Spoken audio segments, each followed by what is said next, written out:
Tu sais, vous avez beaucoup de name dropping. Ouais. Puis souvent, le name dropping, c'est juste parce que le son. En tout cas, moi, de la manière de l'extérieur, je le vois, c'est que le son fit dans gag. Tu sais, j'ai jamais senti un name dropping qui était dans le but de blesser. Ben, c'est, mettons, soit dans le son ou dans ce que la personne représente. Ah ouais. Comme là, l'extrait de cette semaine, on parle des beaux gars. Là, moi, je parle de Kenny Reeves qui est beau dans Point Break. Puis Vince tombe dans Claude Charon. Puis moi, je tombe gratuitement. C'était un estilet. Il est pas regardable, Claude Charon. Mais tu sais, ça n'a rien à voir avec ça. C'est comme juste le casting rapidement d'un homme écalé. Sinon, le barbu, il est laid, qu'il reste pas de même qu'on s'habille. Il n'y a rien d'attaché à Claude Charon. On le trouve pas laid. Non, il doit avoir des beaux yeux. Mais j'ai pas le temps. Là. Dans la mécanique d'humour, c'est bien plus drôle de dire qu'il est pas regardable. C'est un style vieux lait. Fait que c'est ça. C'est tellement dans le tapis. Fait que c'est jamais attaché à personne. Mais des fois, on fait ça. C'était too much. Y en a-tu, par exemple, des fois que, mettons, tu sais, le téléphone sonne ou le téléphone sonne pas direct chez vous, mais Jeff reçoit un appel. Il y a quelqu'un qui a été blessé? Ouais, ou genre, hey Seb, Claude Charon veut te parler. On a un message en carrière qu'on avait reçu, c'était Luc Sonnet. OK.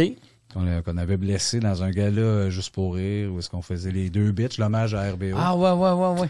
Puis Luc avait trouvé la joke ben rough, qui était une joke de poids, là. Il avait pris beaucoup de poids à cette période-là, puis pourtant, tu sais, il était prof à l'école de l'humour, puis c'est un acteur qui joue dans des trucs bien éclatés. C'est un gros sensible. Ben, c'est un gros sensible, pourtant il joue là-dessus, il fait des personnages justement en bédaine, puis je suis comme supposé être assumé. Mais c'est parce qu'on fait ça, puis on s'est pas obstiné sur ce mot-là, on fait ça en disant bref, c'est un beau gros paquet de marde. Puis lui, il nous avait écrit, vous avez fini en disant que j'étais un beau mangeux de marde. Puis on a dit non, c'était pas ça, là. Mangeux, c'est dans la personnalité, mais le paquet, c'est comme la boule de peau. C'était pas plus fin, là, mais essayer d'y expliquer que c'est rien que physique et niaiseux. Calisse que c'est drôle, ça, d'essayer d'expliquer à quelqu'un. Ben oui. T'es pas un mangeux de marde, t'es un paquet de marde. Fait qu'on n'est pas méchant. Ah, c'est ça devient compliqué. Puis souvent, non, on est plus dans les parents de Paul Arcand, c'est des jouets. Son père, c'est un jouet, il se roule dans les marches. Fait que c'est dur d'être blessé, là. Ben ouais, sûrement, là.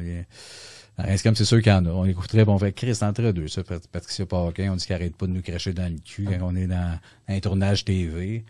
Puis oui, Chris, elle même, elle nous baisse les jeans, elle nous crache dans le cul. Tu fais là aussi, ça s'en va. Après, on décante, on fait OK, c'est tellement over, quoi. Ça devrait bien aller. Si on nous appelleront, on lui dira désolé, gang. Non, tu sais, on mais fait comme chose, le paquet de marde, j'ai déjà oublié son nom. Luc. Luc. Tu vas recevoir un email. C'était-tu un email ou c'était un appel? C'est un email. OK. Ouais. Je pense que c'est plus facile de dealer avec un email qu'un appel. Oui, pour ce bout-là aussi, c'était pas vraiment. Parce que t'as le temps d'y penser, tu sais. Ouais, un peu. Un appel, c'est juste. Ben voyons. Ouais. Mais nous autres, ça avait de la peine. Il avait écrit j'adore votre univers depuis toujours, je m'en détache maintenant.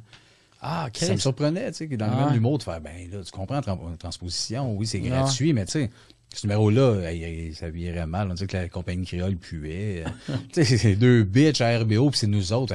On écrit ça avec 5-6 writers, me semble, avec plein de. Fait que c'était ça l'angle d'être choquant à la RBO. Gratuit, des jokes gratuits. Fait que. Qu'est-ce que mais non, pas d'autres. La plupart du temps. Non, il y a des fois qu'on fait ça. Peut-être qu'on a l'air de s'acharner sur quelqu'un, mais. Jérémy demain, peut-être. Là, on commence, des fois, le plug est trop. Là. Salut les gars, ça va? Hey, c'est Jérémy, je suis grand. Puis on fait, ben oui. Fait qu'on vient souvent à Jérémy, puis on n'a rien contre. Il est super fin. Quand on le croise, on n'a rien de personnel. On dirait que c'est drôle de le planter parce que le fait qu'il est grand. Puis tabarnak! Il dit tabarnak avec un accent. Bon, ben voilà. On capote sur Jérémy. Puis là, puis. Fait que c'est comme, mais c'est pas une. Des fois, faut changer parce qu'on n'a rien. On a l'air, nos fans, on fait, ah, vous laissez ce grand Chris-là. Ben non. Rien.